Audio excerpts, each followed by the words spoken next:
All right, my friends, we are here on the Whalen podcast, the Sean Whalen Show. I don't even know what the hell we're going to call this thing yet. I have no idea what we're going to call it. I just know that it's time to start it. I know it's time to start the show. So welcome. Welcome here to the first or second or whatever episode this is going to end up being. I'm glad that you're here. Let me tell you why, my friends, really quick. I'm doing this podcast. I think that's important. Some of you know me, some of you don't. Maybe you follow me on social media. Maybe you don't. You have no damn clue who I am. I've had a lot of people talk to me about doing a podcast for quite a while. And I started one a few years ago, and I kind of let it go after my divorce and really wasn't passionate about it. I don't do things unless I'm stoked about it. I don't do things unless I'm passionate about it. I don't do things unless I have a reason or a desire or a drive. Anybody can put a microphone in front of their face and talk about who the hell knows what. But let me give you kind of a little backstory here, my friends, for those of you, again, who don't know me. I was really successful at a young age. I built a business and made quite a bit of money in my early 20s. I grew up in a single-parent home, and so I kind of didn't have the dad figure, the father figure around to guide me and lead me when I was making a bunch of money, and I made a bunch of dumb decisions, invested in a bunch of projects that I thought were going to make me incredibly wealthy, and ultimately, long story short, I ended up going broke by the time I was 30. Lost millions of dollars when the market crashed in 2008, like many of you, probably tons of you listening. And I ended up kind of walking away from everything in my space. I walked away from my marriage. I walked away from my business. I walked away essentially from life. I stuck my head up my ass for 2 years. And I ended up hiring a coach. And that coach forever changed my life when he basically taught me this really unique principle, which sounds really simple. But yet what I'm finding is as I get older and older and older, so few people know how to do or do. And that principle and that lesson is simply this: tell the truth. Tell the truth. I know that sounds really simple and sounds really easy to most people, but yet it was one of the most difficult fucking things I ever did in my entire life.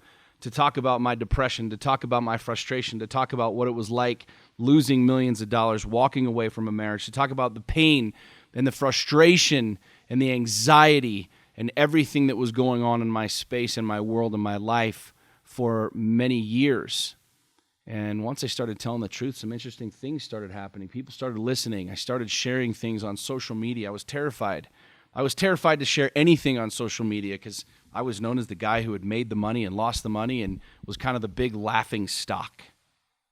And it was terrifying to share these things. And I started sharing publicly this journey that I had been on, and a lot of people resonated with it. I had a couple of posts go viral. By viral, I mean millions of people liked some of the things that I said. Millions of people shared some of the things I said. One of the very first things that I shared that went viral on Facebook, in fact, was about my divorce. And funny enough, a lot of guys share about how their ex-wife is this and their ex-wife is that, and how divorce did this and did that, and how they're this, that, and the other. And I kind of took a different approach. I realized how big of a dick I had been. I realized how big of an asshole I had been in my divorce. And that's what I shared. I said, I was kind of a dick. I said a lot of mean things, and I did a lot of mean things, and I checked out emotionally, I checked out psychologically, and I was just kind of a dick. And funny enough, that was the very first post that went viral, was me talking about how big of an asshole I had been in my divorce. So fast forward to today, I've got hundreds of thousands of followers across multiple social media platforms, literally hundreds of millions of views of my videos. I have videos that I've done where I've talked about Cecil the Lion, the Confederate flag, Obama, racism, anything you could think about is what I like to talk about. The videos have gone all across the internet. I've done literally dozens and dozens and dozens of podcast interviews. I've spent pretty much all of 2016 being interviewed by the biggest podcast in the country, which, Joe Rogan, if you're listening to this, I still haven't been on your show. I really enjoy your show and would love to be on your show. But as I've been interviewed, it's become more and more apparent that this is a medium that I enjoy, meaning having these conversations. I didn't want this podcast to turn into an interview where I'm sitting down and interviewing people all day long. But we will have that. I will have people on this show. I will have people that I sit down and have conversations with, interesting figures, people that have noteworthy stories, people that are motivational, inspirational, that can share education with us. But most of all, I'm about truth, my friends. I want to share conversations of reality. I want to get the why behind everything. What I was fascinated with in my journey is stepping back and looking at like why I did what I did. And what most people look at is all the superficial shit. We look at what's on the surface. We look at what's easy. We look at, well, we were programmed this way, or we were taught this way, or this is what mom and dad said. And as we get older and older and older, we're finding out that we have different whys.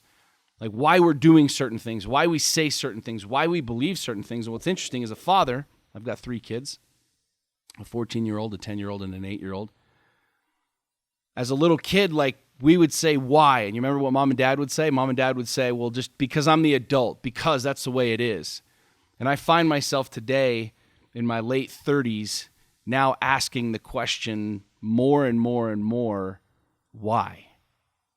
Like, why is it this way? Why can I not think these things? Why can I not do these things? And one of the best lessons that my coach taught me, well, he taught me a lot of different things, and over the last couple of years, I've had multiple different coaches. But one of the most fascinating things that I've discovered in the last few years is that I'm not broken. And I know that sounds kind of funny and that sounds kind of cheesy and maybe cliche to some people, but we have this idea and this notion that because we've been divorced, because we've been bankrupt, because we've lost millions of dollars, because we've not done the things that we were, quote, supposed to do by the certain age that we were supposed to do it by, that we're broken, that we have a problem, that we have something wrong with us. And one of the things that I discovered a few years ago is this idea and this concept of the light and the dark, and understanding that inside of me, inside of every single one of us, is both light and dark. And these things that we think are broken, these things that we think are liabilities inside of our own minds, inside of our own hearts, inside of our own souls, are actually assets.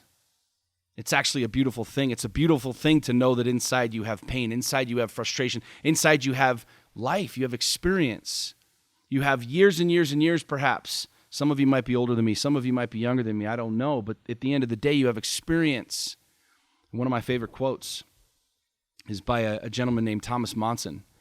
And he said, you are who you are today because of the choices and decisions that you made yesterday. You are who you are today because of the choices and decisions that you made yesterday. I believe all of the good and all of the bad make you who you are today. The world would have you believe, society would have you believe, our education system would have you believe, our employers would have you believe that all of this shit that you've fucked up along the way is a problem, is it makes you a liability, that it's not cool, that it's not okay, that it's not acceptable. I firmly believe, my friends, that you are who you are today. You are an epic, badass creature. You're crazy. You might be insane. You might be, who the fuck knows who you are or where you are. But you are who you are today because of the choices and decisions that you made yesterday. And I believe that I am where I am today. I believe that I'm speaking into this microphone, having this conversation, launching this podcast because of everything that I've done, because of all of the good, because of all of the bad, because of the wins, because of the losses. That's what makes me me. I might be somebody's cup of tea. I might not be your cup of tea, and that's cool either way. And so getting back to the original conversation, the original thought, why am I doing this podcast? Well, a couple different reasons. One, because I enjoy sharing my story. The more I share it, the more comfortable I get sharing it. The more I share my story, the more I'm realizing how impactful you and I are on the world when we actually stop fucking lying and we start telling the truth. It's fascinating to me to meet human beings from all over the planet, literally, that come up to me and say, you have no idea how such and such Facebook post resonated with me. You have no idea how powerful it's been to watch your journey going from literally depressed and broke to building multiple $1 million+ companies. Like we've been programmed. You and I have been programmed, my friend, since we were little children to be liars. Now that might be weird to some people. That idea and that notion might be odd. But you and I literally have been programmed since we were little children to lie. Sit down, quiet down, slow down. Remember when we were little kids? Remember in elementary school? Don't sit down, quiet down, do as you're told. Don't say anything that's going to upset anybody else. Don't speak out of turn. Don't say anything that's going to rock the boat. Like this is par for the course. Just stay within these lines and you will be fine. We start growing up and we become teenagers and then we become young adults and we're still taught the same thing. Don't say anything that's going to upset anybody. Don't do anything that's going to upset anybody. And inside of us, we're going, well, that fucking sucks because I completely disagree with this. I don't want to do this. The white picket fence, the 9-to-5 job is not who I am. It's not what makes me happy. I've tried it. I've done it. I'm miserable. I'm depressed. Why am I still doing this? Well, it's because of what we're supposed to do.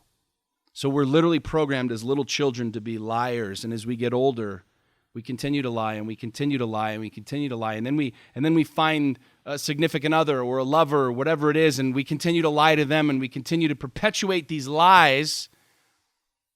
And ultimately, at the end of the day, who's the person that suffers the most? Who's the person that struggles the most? Who's the person that has the most frustration, the most fear, the most pain, the most anxiety? It's us. It's us.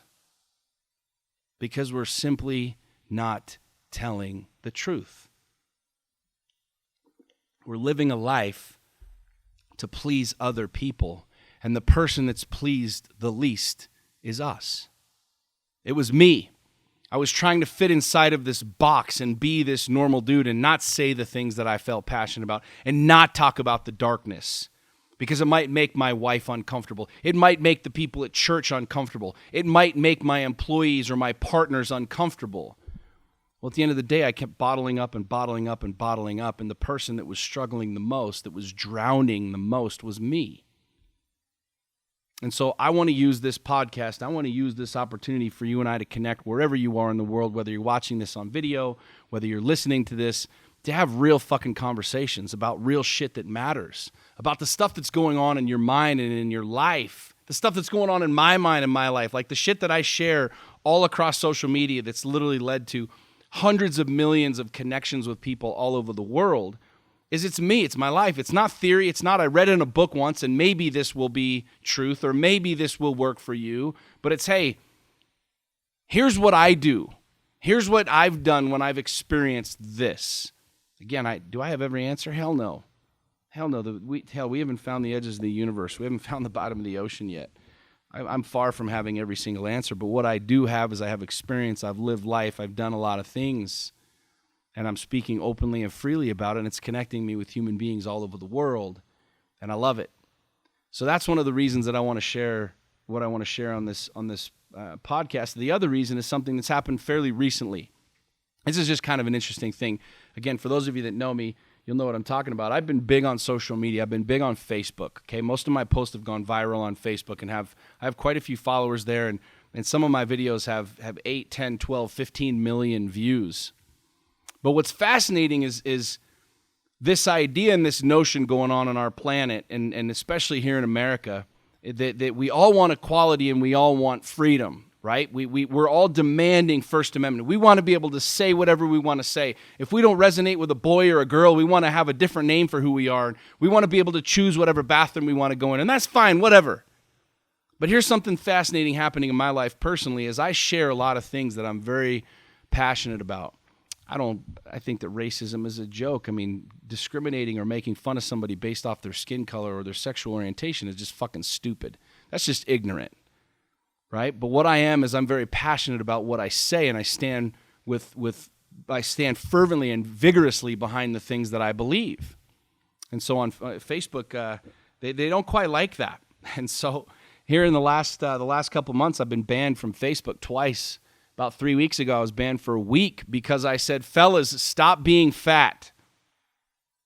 We're wanting our women to be hot and to look good and to be in shape, and yet we're looking like a bunch of fat fucking idiots. Fellas, if you have more chins than the Chinese phone book, you need to get your shit together. Well, apparently that was a racial thing. Now, if a comedian says that, or another guy says that, or an Asian says that, or somebody else says that, it's hilarious. We're all laughing. But when Sean, an independent conservative guy who's a Trump guy, who's not an Obama guy or a Hillary guy, says that, Facebook and some little dork in Silicon Valley who gets butt sore and happens to be a little sensitive snowflake decides that it's time to ban me. Well, fast forward, again, a couple of days ago, I did a post about Obama on Facebook, and it was a picture of him, just a simple picture. And I said, in 6 months, this guy's going to be completely irrelevant. You won't even remember who he is. He's done nothing for America. He's done nothing for white America. He's done nothing for black America. He's done nothing for this country whatsoever. In fact, it's more divided, more racially divided. There's more intensity and anger and frustration in this country than ever before. Well, apparently Facebook didn't like that either, and so they banned me for 30 days. So I'm like, 3 days or 4 days into my 30-day suspension from Facebook. And so I started thinking to myself, how is it that we have these platforms? And what's fascinating is I read, they kept sending me these notices that you've violated the terms and conditions and the privacy or the community profile, whatever the fuck they call it on Facebook. I should look it up here. What do they call it? The community standards. I violated the community standards. And what's interesting is I read the community standards, and I actually had them. I should read them. I wish that we had a chance to put them up on a screen here that you guys could read them. But you just go check it out, okay? When you get a second, the community standards, okay?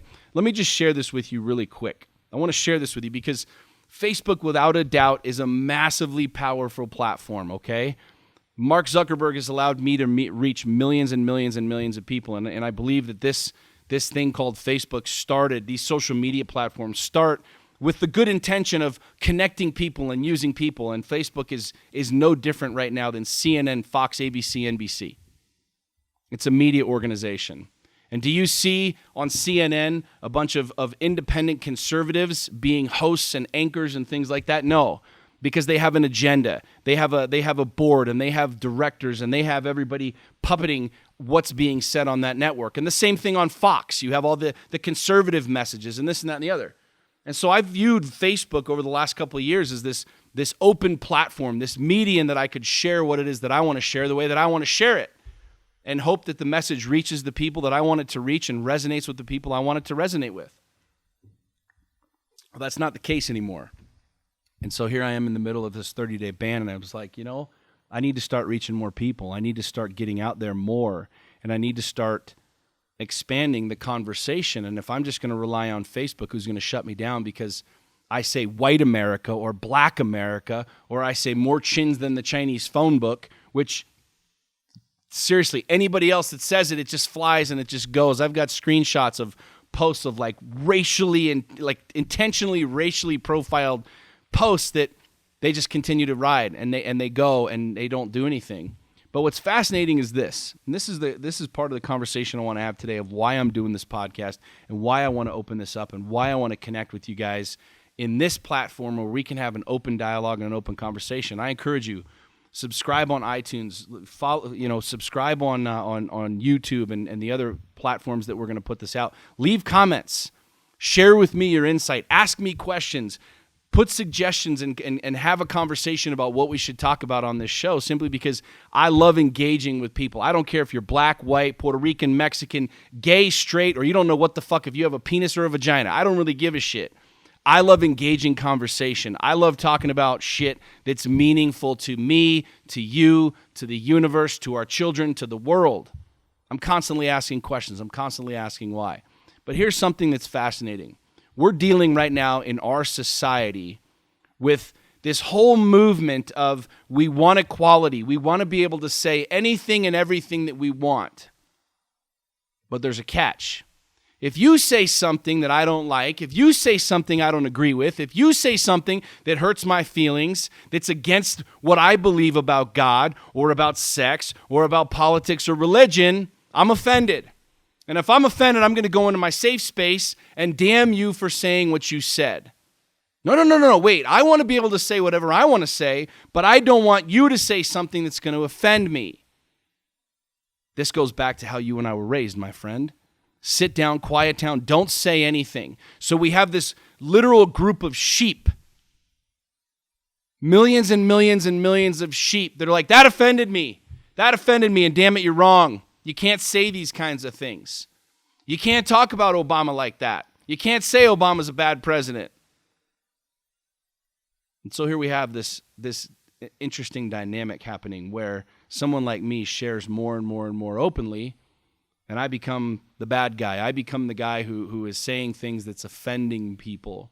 Yet another group, another sexual orientation, another race, another this, another that, whatever it is, can say the same thing, and it's okay.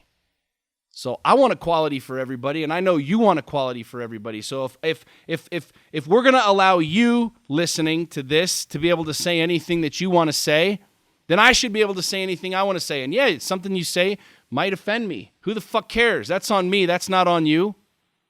That's on me. So what's fascinating is what Facebook is doing and how Facebook is working. This is literally right from their community standards. You guys should go check this out and read this. But I read this because they kept saying I was violating this. And so I was like, okay, let's read this. This is directly from Facebook's community standards from the website. Our mission is to give people the power to share and make the world more open and connected. Every day, people come to Facebook to share their stories, see the world through the eyes of others, and connect with friends and causes. The conversations that happen on Facebook reflect the diversity of a community of more than 1 billion people. We, Facebook, want people to feel safe when using Facebook. For that reason, we've developed a set of community standards outlined below. These policies will help you understand what type of sharing is allowed on Facebook and what type of content may be reported to us and removed. Because of the diversity of our global community, please keep in mind that something that may be disagreeable or disturbing to you may not violate our community standards. This last post that I put, I simply said that Obama was completely a useless president. He has not helped Black America, white America, Mexican America, Asian America. He hasn't helped anybody in this country. Nobody's better off because of this presidency. That's my opinion. Was there anything about that that's racial? Was there anything about that that targeted an African American or a black man? No, he hasn't helped anybody. Black, white, Jew, Gentile, I don't fucking care. That's my opinion. What's fascinating, the last sentence, because of the diversity of our global community, please keep in mind that something may be disagreeable or disturbing to you, may not violate our community standards. So as you continue on and read there, they talk about the encouraging respectful behavior. People use Facebook, quote, people use Facebook to share their experiences and to raise awareness about issues that are important to them. This means that you may encounter opinions that are different from yours, which we believe can lead to important conversations about difficult topics. To help the balance of these needs, safety, and interests of a diverse community, however, we may remove certain kinds of sensitive content or limit the audience that sees it. Learn more about how we do that here. Now, I clicked on the here, and I'll read that in a second. This means, quote, this means that you may encounter opinions that are different from yours, which we believe can lead to important conversations about difficult topics. Now, here's the thing, my friends, like, I share stuff that's important to me. I share opinions that I believe in. I share things that millions of other Americans resonate with. And one kid in Silicon Valley, or one guy in Silicon Valley who is a huge Obama fan, doesn't like what I have to say, so he shuts me off. Now, am I bitching and moaning? No. Am I crying? No, because I've thanked Mark Zuckerberg publicly here. Thank you, Mark Zuckerberg. You've built a phenomenal app. You've built a phenomenal website. You built a phenomenal company. It's helped millions and millions and millions of people connect. It's helped me make money and build a business and build a global brand. But let's not kid ourselves. Facebook is no more abiding their own community standards than I am, apparently. I love engaging in conversation. I love having debate. I love talking about politics and things and things that matter, current events, stuff that's going on in the world, just like you probably do. But you can't talk about it at the dinner table. Why? Because Aunt Sally is a Democrat, and if you talk about Republican shit, she's going to get mad, throw her turkey across the room, storm out, and then you won't see her again for another 2 years. So don't say anything. Just talk about the fucking weather. Don't say anything on social media because you might have a sensitive snowflake in Silicon Valley who bled for Obama, hung Obama posters in his friggin' little ass apartment while he was going to college and smoking pot every single day. But if you share that you don't like him, you're going to hurt his sensitive feelings and he's going to shut you down. So we're cool with this freedom of speech as long as it doesn't hurt our opinions and hurt our feelings. Because as soon as it hurts our feelings, then we need you to stop. And you no longer have freedom of speech. So this is what's interesting. They talk about here about hate speech. This is the only thing in the community standards that I could find that I think that they might have been able to target this with. And of course, I've sent probably 15 messages to Facebook and no one will respond. They just continue to send me back things and say, well, you violated the standards, you violated the standards, you violated the standards. I ask what standard I violated. They won't tell you. They just continue to tell you violated the standards, which really means that some sensitive friggin' asshole in Silicon Valley doesn't like you, doesn't like your God-fearing, gun-toting, American flag-waving ways, and so they're just going to block and censor you. But it talks in here about hate speech. Facebook removes hate speech, which includes content that directly attacks people based on their race, ethnicity, national origin, religious affiliation, sexual affiliation, sex, gender identity, serious disabilities, or diseases. Quote, organizations and people detected to be promoting hatred against those protected in these groups are not allowed a presence on Facebook. People can use Facebook. This is what's fascinating. This is the shit that's going on. This is one of the reasons that I'm doing this podcast is because I believe that you're entitled to a voice. I believe that not only are you entitled to a voice, but you should be sharing that voice freely. I believe that in order to freaking get rid of this sensitive friggin' movement happening, bubble wrapping our children, creating fucking safe spaces in college campuses, we need to speak more freely. We need to have more engaging conversation. Those of us with political opinions need to speak more freely about them. We need to challenge the status quo more because people are fucking asleep. Men and women, marriages are falling apart at a rapid rate. Depression is at an all-time high. Drug abuse is at an all-time high. We're pumping pills down our kids' throats and sedating people to just become these fucking sheep. And so when a lion walks in the room, oh my God, crawl under the table, hide. Wrap little Johnny up in his tinfoil so the lion can't see him. Nobody wants to get hurt. Literally, this is what Facebook says. People can use Facebook to challenge ideas, institutions, and practices. Such discussion can promote debate and greater understanding. Think about that for a second. Well, we like Obama, Sean, and Mark Zuckerberg had his head up Hillary's ass, and all of the freaking the snowflakes out in California were really buttsore about Hillary, and so naturally, we're Obama fans as well, and because you don't like Obama, Sean, and we don't want to engage in any conversation about his presidency, fuck you, we're going to ban you. So here we are, having this conversation. Here I am getting this podcast started. It was kind of the trigger for me when I got banned for the next 30 days on Facebook. I'm like, you know what, man? It's time to freaking go even louder. It's time to share my voice even more. And those of you that don't like it, I don't give a shit. And those of you that do, awesome. But my friends, we cannot allow our fucking God-given rights to be censored. You can't. I mean, when does that stop? Now, again, Facebook's its own entity. It's its own private business. I believe fully, it's the old sign on the front of the store that says no shirt, no shoes, no service. A store can refuse service if you don't have your shoes on or your shirt on. That's fine. I got no disagreement with that. Facebook can ban me all it wants for sharing things, whatever. But let's not fucking kid ourselves.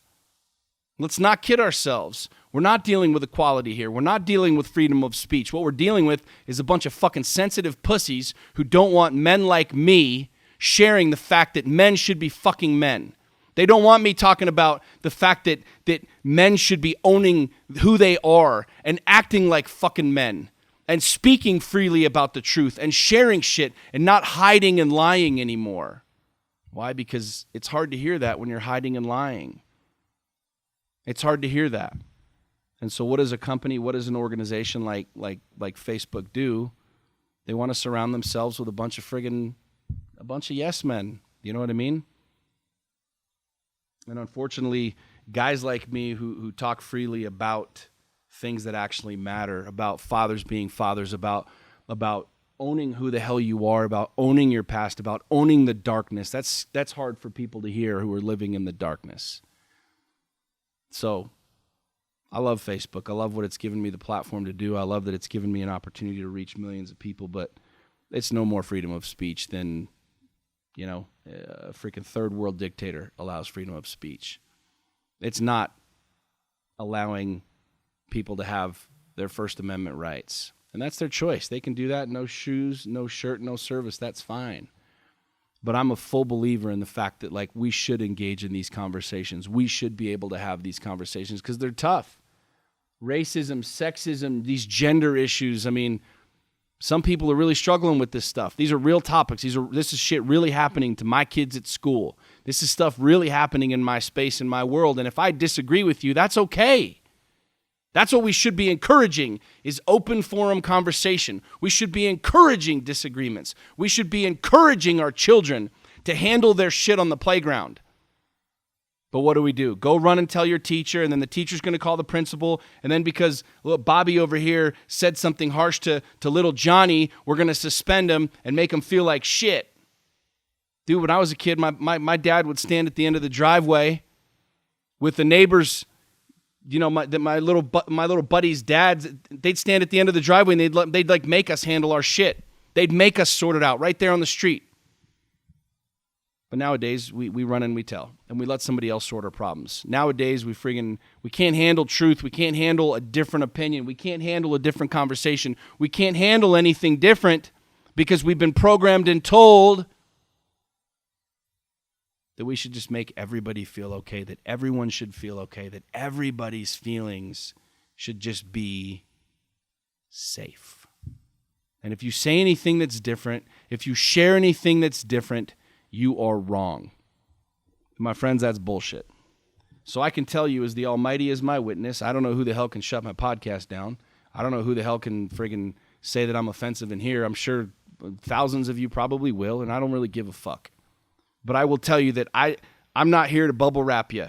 I'm here to rip apart the fucking truth and figure out how to make families stronger, how to make lives better, how to help you from going from being broke to making some money, how to go from the mentality of I've fucked everything up, I'll never be able to get it back, to how do I build another empire? How do I go from broke and divorced and angry and frustrated to actually fucking loving life again? Guess what, my friends? Let me let you in on a little secret.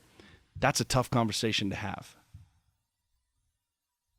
That's a tough conversation to have because it entails and it involves the bullshit stories that you believe. It entails and involves you opening up the dark corners of your mind. It involves you ripping yourself open to some fucking truth. It involves you getting into a place of uncomfort, of not being comfortable. I've said this before. I've said it 1,000 times, and memes have been made of this and been floated all over the internet. Radical change requires radical change. Radical change requires radical change. If you're flat ass broke, my friend, and you go watch a YouTube video on how to make $1 million, guess what? That's not it. That's not going to make you $1 million. You're going to have to work your guts out. You're going to have to do some shit differently, which means you might have to give up playing 5 hours of video games a day, which means you might have to hire a coach. You might have to get uncomfortable and do some shit that you're not used to doing if you want that radical change. If you're fat as shit, going to the gym and doing 4 sit-ups is not going to cut it.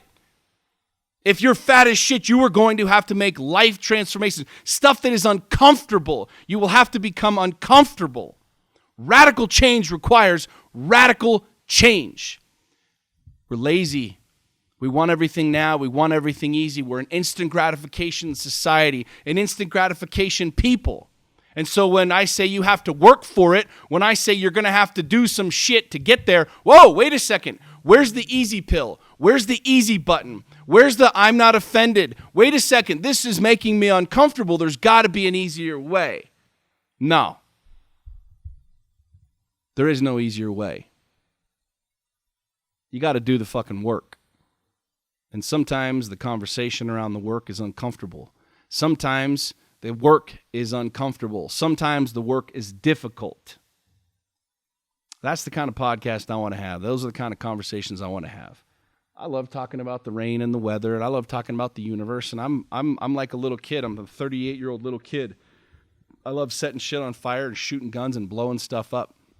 I love playing pranks. I love conversations about the universe and where the hell we came from and where we're going and how this whole thing came to be. I just liked having real conversations. I love talking about real shit, the shit that matters to me. And if it resonates with you, awesome. If it doesn't, awesome. Just know that there's no bubble wrap on this show, nor will I ever bubble wrap or put you or me or anybody into a safe space. If you can't handle it, that's your own fucking problem. So, my friends, I'm excited about this journey. I'm excited to get this show launched. I'm excited to get started. I'm excited to talk to some cool people and share more concepts and more ideas. This is not just going to be a political conversation. This is not just going to be a life-changing conversation. A lot of people say, you're a life coach and good and this and that and the other. Like, look, man, I'm a dude living.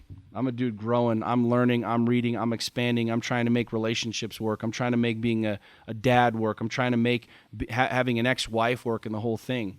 I've just found things that work really, really well for me. I've found things that have allowed me to go from literally picking up and dropping off my children at a police station for 6 months because my divorce was so fucking gnarly. Because there was so much anger and resentment and bitterness between my ex-wife and I. I figured out how to become friends with her. I figured out how to build a friendship. And now we break bread together. Now we hang out together. We celebrate the kids' birthday parties together. I've figured some shit out. I've gone down the path of testing, of finding out what works, what doesn't work. What happens when you do this, what happens when you do that. And that's what I love to do. That's what I've built a business around, is helping people ask tough fucking questions and rip themselves open to potentially a different reality. Potentially, you're lying. Potentially, there's a different way to look at it. Potentially, you're stuck in patterns and ideas of old. Is it possible that there's a different reality? It's a fascinating question, my friends. Why is a fascinating question. Why is a fascinating question. So, my friends, that's it. I'm going to leave you with that. I appreciate you. I appreciate you tuning in and listening. If this resonates with you, please share it. Please share the content. Please share this message. Again, if you're watching it on YouTube, if you're listening online, please share. Please subscribe. That's the best thing. The thing that you can show the most appreciation with is sharing this with your friends, sharing the messages. You have no idea who might need to hear something. You have no idea who's struggling right now, who might need a message of positivity, who might need a kick in the ass, who might need a punch in the face. You have no idea. So please subscribe, please share, please leave comments wherever you're watching this on whatever platform. Let's engage in more conversation. And until the next episode, my friends, God bless America.